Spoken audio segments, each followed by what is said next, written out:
God, his faithfulness. Some of you have given your life to God, you've committed your future to him, and you think he's messing up your life. There are many people here today who have dedicated their lives to God, and they feel like taking it back. I remember several years ago when life was very difficult, a lot of pain. I was going through too many crises. I went to God and I was praying. I said, Lord, things are very hard for me. The Lord said, you are on the firewood. The fire has not been applied yet. After a few years, I don't know what happened. The fire hit. That is when I went through the crisis. I cried. I said, my life is gone.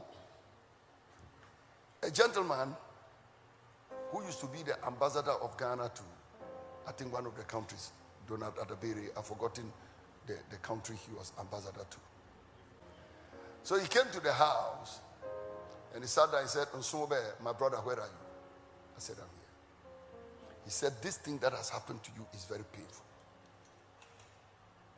You are going to be driving on that road every time.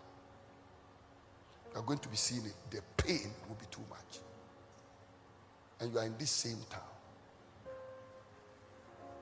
He said, but I beg you, don't leave the region. I beg you, don't leave this town.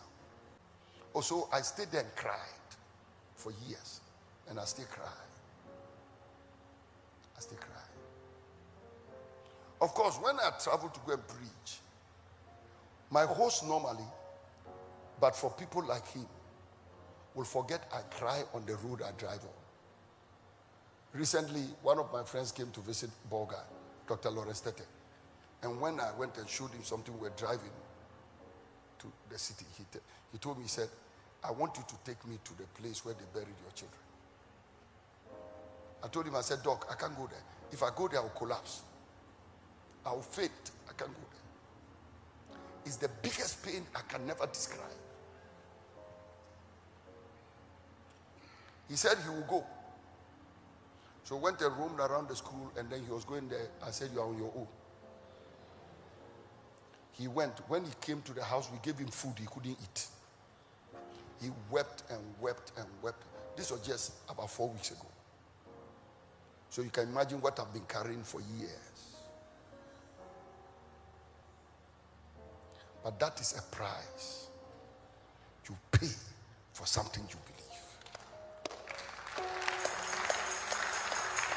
Yesterday, we saw a man standing here and crying.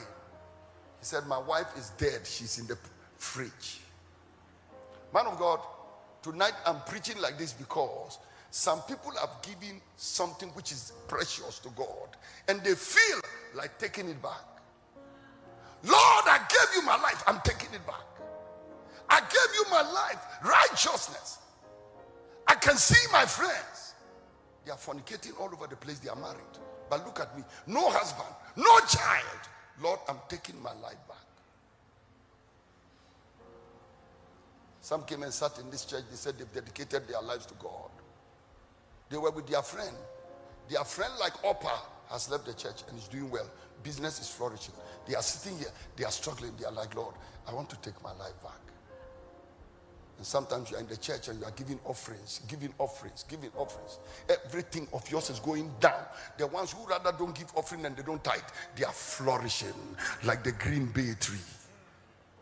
And you are looking at yourself and they come and they call you a fool. Sometimes when they call for an offering and you give, they say, Mudia, Koswana for Sikanama, sorry. Ebe hiausa. Aso for you, Omu Bumu, Adia when you scam. Obim Pejanisa. Anything you give to God, you feel like taking it back. I want to challenge you. Don't take it back.